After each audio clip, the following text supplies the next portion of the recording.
Well, hey YouTube, and welcome to my humble abode, or my workshop slash cabin slash recording studio in progress.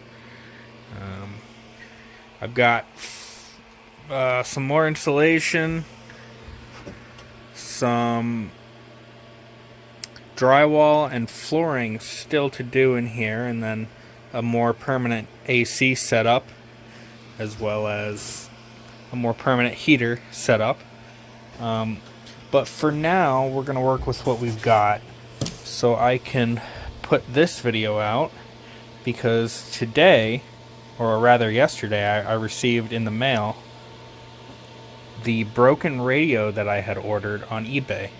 And we're going to see if we can fix it and if we can modify it to more closely match the colors of the radio that's in the 1988 Buick Electra Park Avenue. Alright, well, please excuse the noise, as this guy is not exactly the quietest, but it's a temporary setup.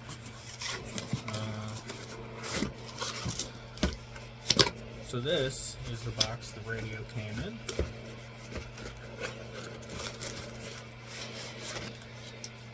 And it is a very cheap Chinese SWM-80A. Just no-name, off-brand radio. However, it is the cheapest option I could find for a radio that somewhat resembles something from the 80s when it's on. The way the numbers light up and everything. So this is a very cheesy fake equalizer, and my plans for that are to take that piece out, remove the LEDs from behind it, take it out, paint it black in the back of it or something, just so that it looks, solid one color, and then maybe to put like some kind of Buick logo on the front of it, just so that it's basically not there anymore. I think it being fake is really cheesy. The volume knob here, as well as all the buttons, are RGB and they're changeable, so they're not really a problem. But behind this screen, the color of the characters being orange, I'd like to see if I could change it to green, and then I can just set the RGB colors to be orange, and that would match pretty closely what the HVAC control head in the car currently looks like. I apologize for the inconsistent lighting here. I've got a window shining in on me, so it's kind of, the shadows and stuff. That'll all be fixed in the future. This desk won't be in this orientation, but for now, I'm working with what I've got. So let's get started ripping this apart.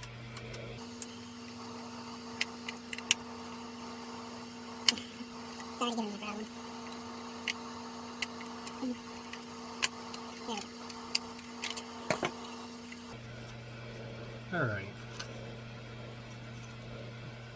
So we've got a bunch of screws on the back here, but I'm not going to take those off quite yet. I think I'm going to see if it can all be removed from the front. Maybe. It looks like there's a screw and a clip, so let's see if we can get that done. Pull out my handy screwdriver kit here.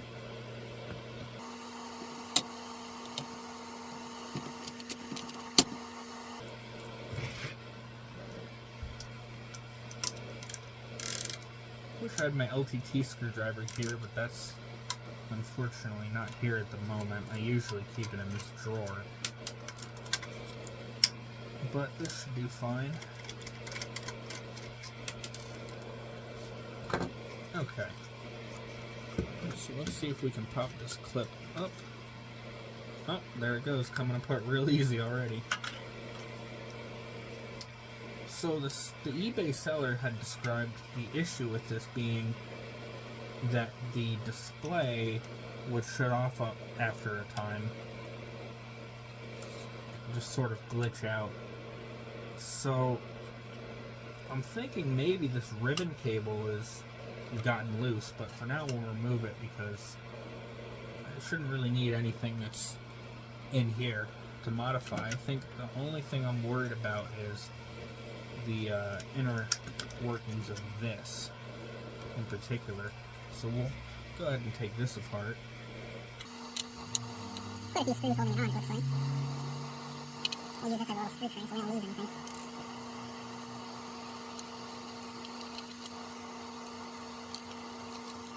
My hunch is that there is maybe an LED behind the screen, and that might be more older technology thing, but I'm hoping that it's the case, and that I can just switch the LED out for a green one and be set, but of course, you never really know with these things. We'll call this exploratory surgery.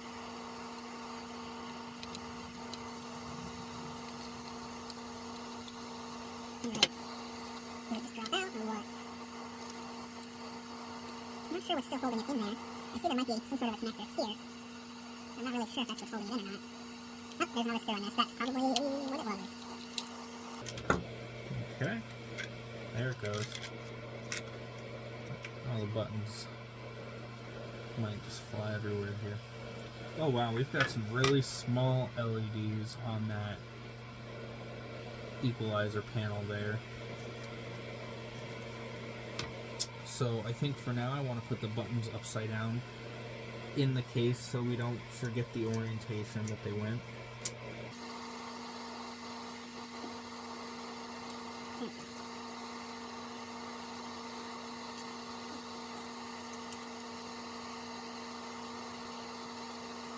And we'll set that aside and out of the way. What do we have left here? We've got... Does this screen just plug in? Or is it actually soldered? No, it's soldered directly to the board here.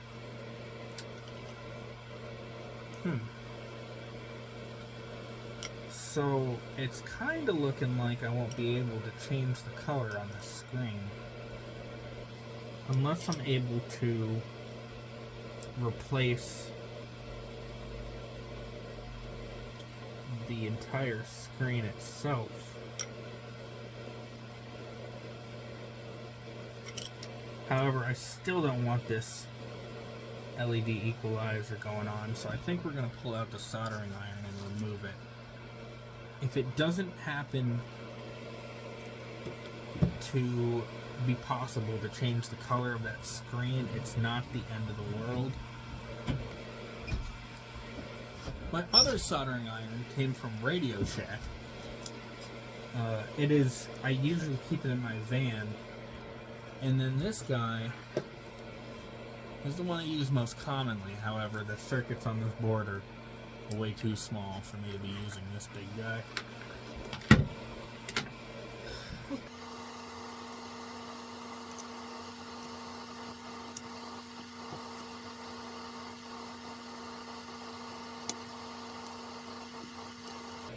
See how well this holds it. This guy's looking like it's starting to get pretty hot. See if we can't wipe it off now.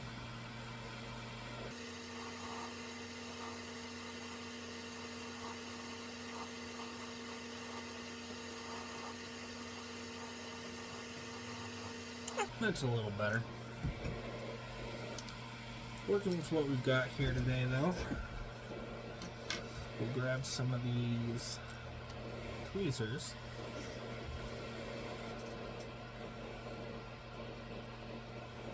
I might just put a little on my finger here. A little flux to get this going. Now luckily here, we're just removing components and we don't have to worry about putting any back on. So it should be a relatively easy task. But we'll see, because they are surface mounted and double-sided with a way too big solder tip, and well, you get the picture.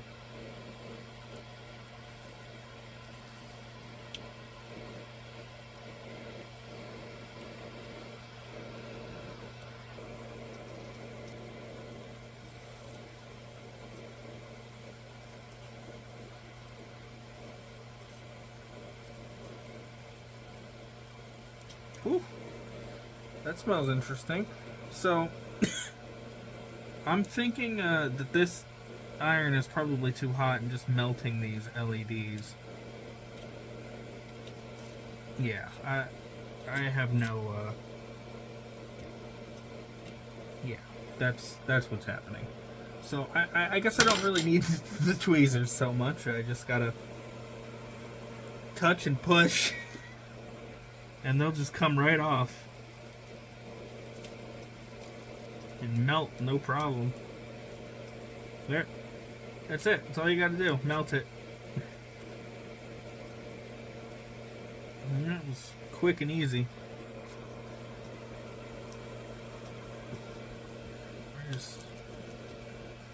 If we're getting rid of them, might as well rinse and repeat. Yep, there's another.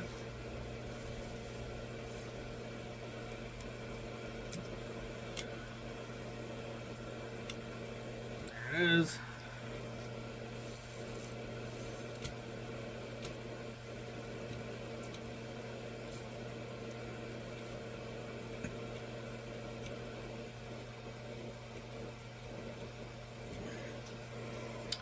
Okay, that wasn't that hard.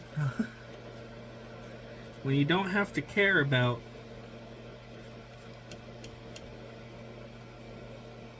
the parts you're working on here, it makes it a lot simpler. That's not bad. That really is not bad.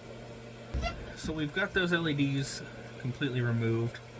That wasn't very hard to do. Since I could just destroy them here.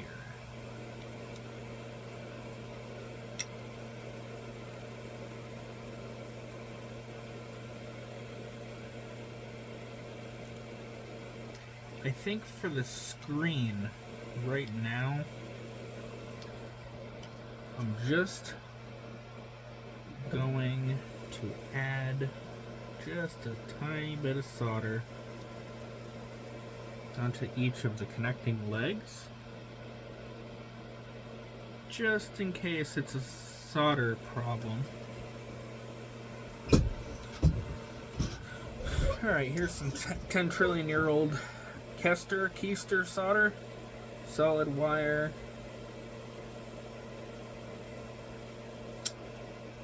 Oh, there's some info on here, but it's long gone. I've been using this stuff for so long. Gotta wait for this iron to get hot again because I decided to start using it for the screen here.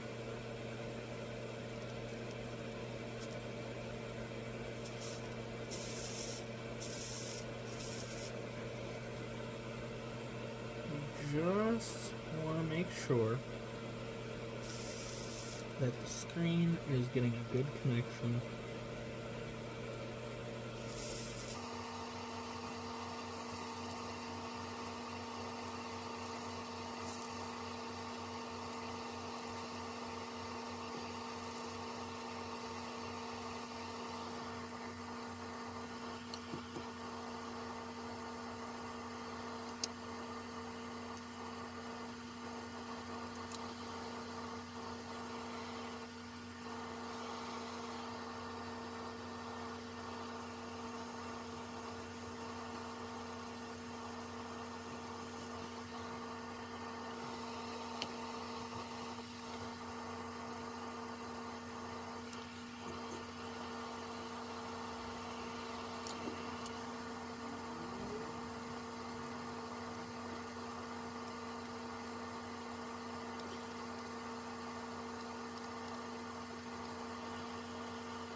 I've gone ahead and attached the pins to the little pads that the pins are next to, because it looks like the traces go to those pads too. So I'd assume that that'll just be an extra level of connection there. Hoping that's what they are, at least.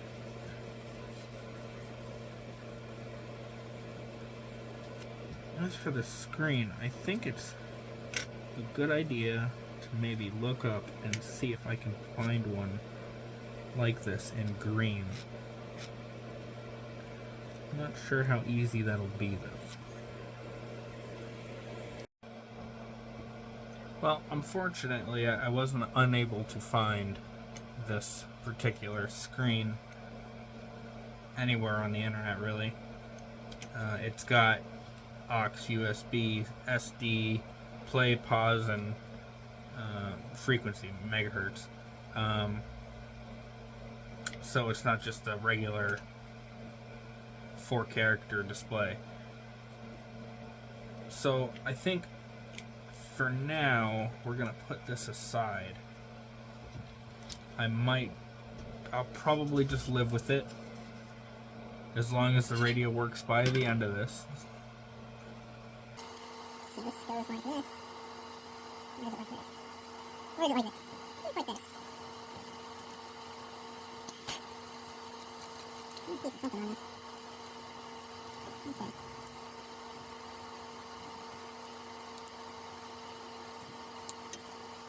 Connectors in there nice and secure, and it looks pretty straight.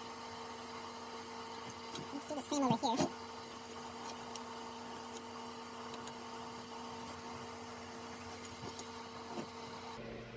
It looks pretty good. So that's it for that part. The other part is this faceplate. Now, I don't... Oh, see, we lost all those. Great. That's fine. So the other part is this here. I wanted to see if I could pop this out.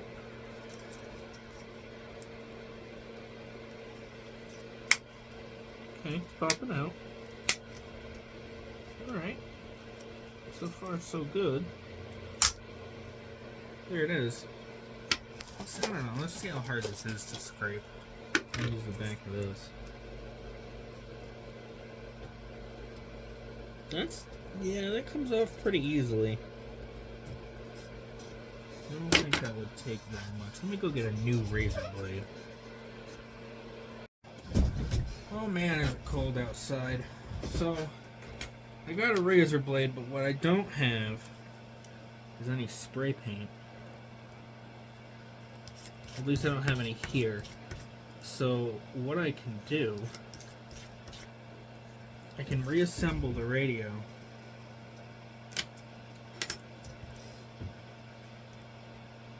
and then wait till later to paint this, because it just glues on the front.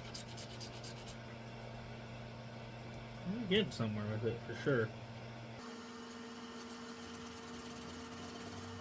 Almost like a lotto scratcher. That feels like.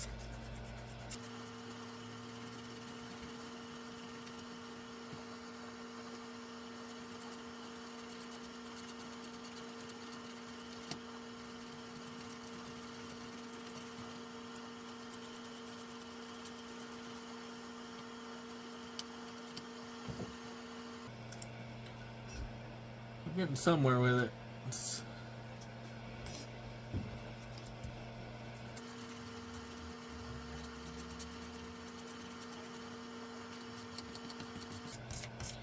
By the way, I'm using the back of the razor blade and not the actual blade part. Seems to work pretty well for this without digging in.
Okay.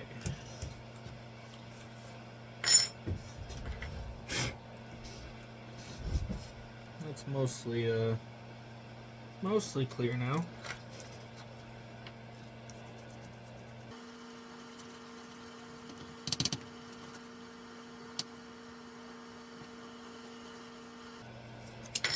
So it's pretty clear. Obviously, it's all scratched up looking. My guess is once I paint it black, you probably wouldn't see most of that anyway. However, I think I'm going to try to step it up a bit and use a little car polish on that later. But we'll get to that later because I don't have the paint to paint it with anyway, and because it goes on the front, it just glues on the front. I can reassemble the radio now and worry about gluing that on later. So let's move these buttons out of the way, and let's see if I know I connected this ribbon cable a little prematurely. Maybe I can leave it in while I do this. Let's see. I need to be way too cold. Warm up the old hands.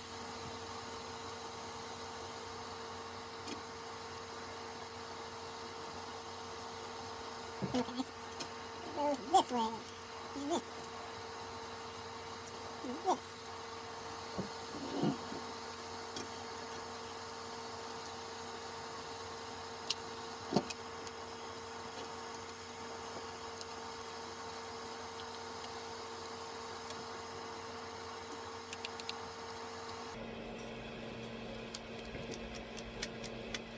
I don't know why it's really teeter-tottering here.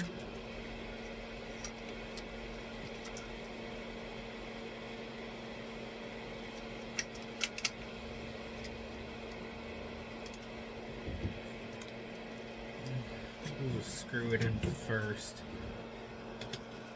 And we can worry about the ribbon cable later on. It kind of comes in handy for putting it face down. Get the little notch for the dial there. Okay. Now, put the screws right here so I wouldn't lose them. And I put the screwdriver here.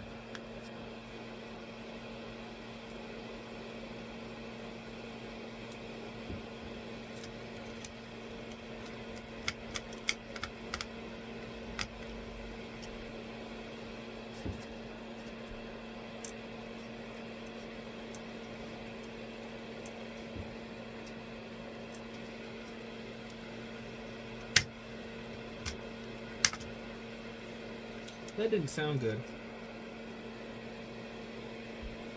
I think it was good. I think everything just popped into place.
Alright, so it's all together despite using the wrong size screwdriver.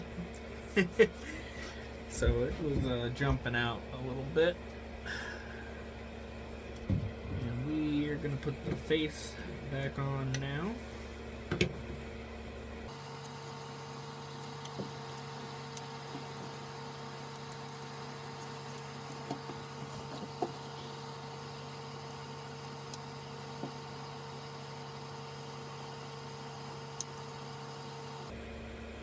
Alright.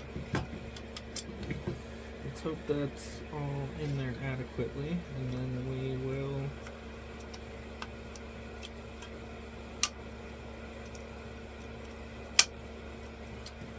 pop it back together, put our final 2 screws in on the sides.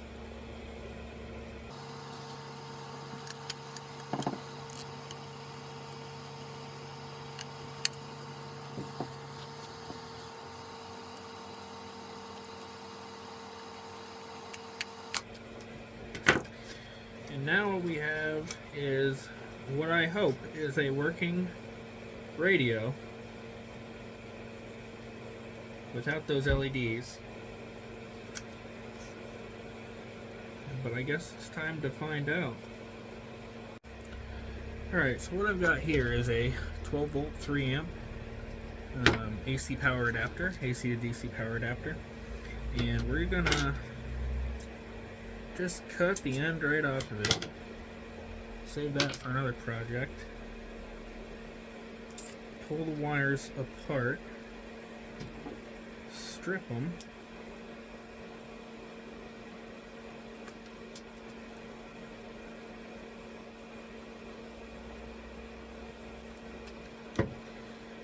Okay, and then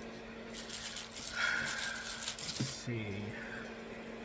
Yellow and red are usually the power wires. One's memory and one's power. I'm not sure which is which, but yellow is bigger, so I still don't know which is which. Doesn't really matter because they have to be twisted together to be tested. Black is negative, obviously. We're gonna twist together yellow and red.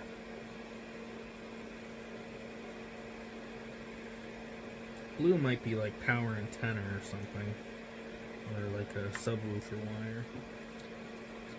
No, I have not even looked at the wiring diagram that may or may not be in the instructions.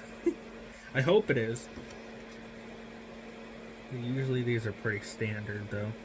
So white is positive. Whoa! Yeah, white is positive. Maybe we can get a wire nut on that. For safety's sake, of course. Black is negative. So obviously this isn't going to be an audio test, but we'll see if visually it seems to function as it should.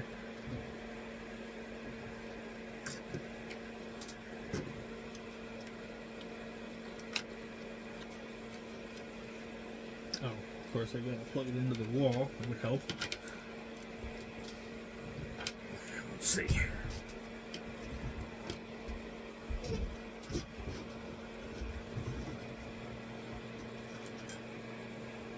Nothing's happening.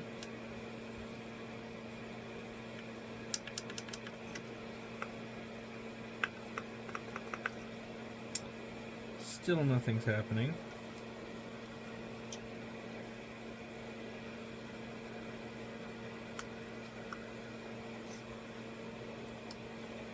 Well, might have been all for naught.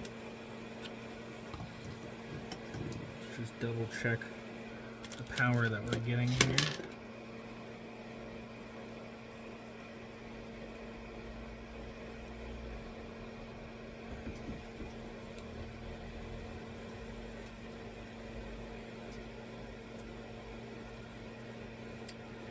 12.38.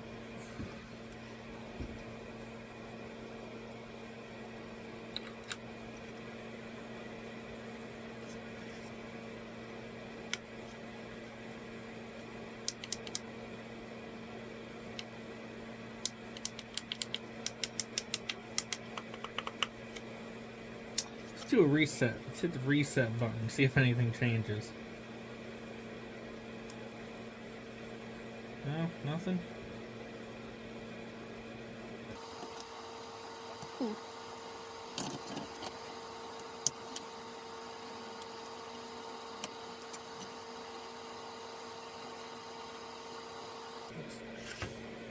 A long shot, but we'll go ahead and flip the ribbon cable around.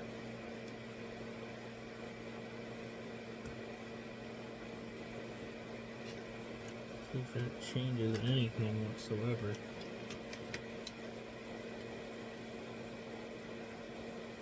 Nope. I just seen some lights.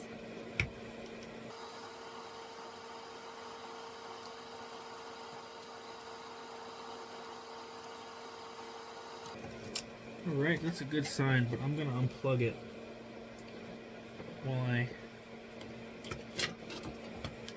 continue to plug that in, just in case I line up the pins incorrectly, which is also what could have caused it to light up briefly there too. So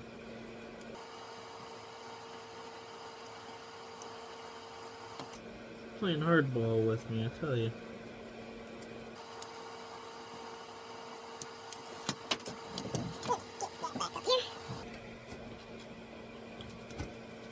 I see lights. I see lights. Look at that. Look at that. That's something. We're halfway there.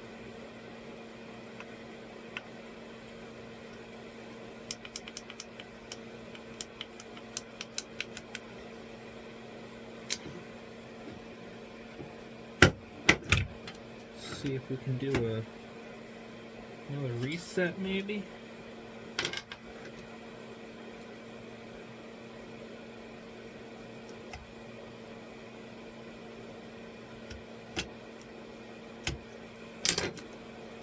Seem like we're really getting anywhere with that.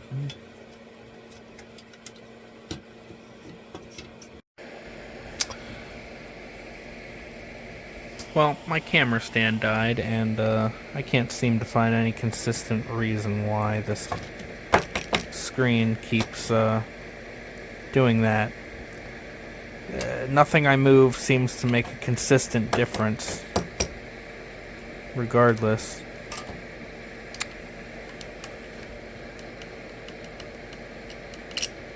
So unfortunately, I think I'm going to have to give up. I've pressed on all of the components on the board. I've jiggled the ribbon cables. I've done everything I can think to do aside from shoving the board in the oven.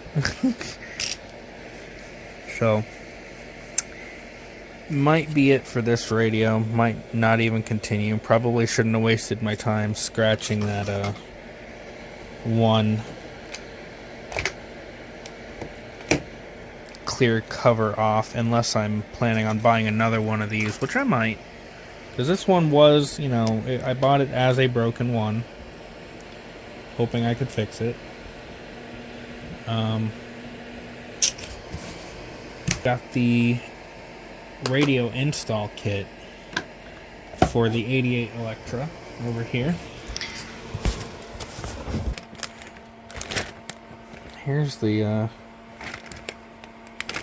dash kit, and then I should have the wiring harness, and then I should also have, oh, it must be in here with the wiring harness, the antenna adapter.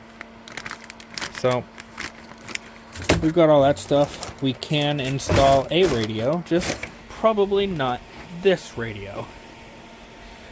Alright, well, sometimes you try stuff and sometimes you fail, but it's a learning experience every time. Not really sure why this thing isn't working, why the screen glitches out like that. That's what the seller said it did.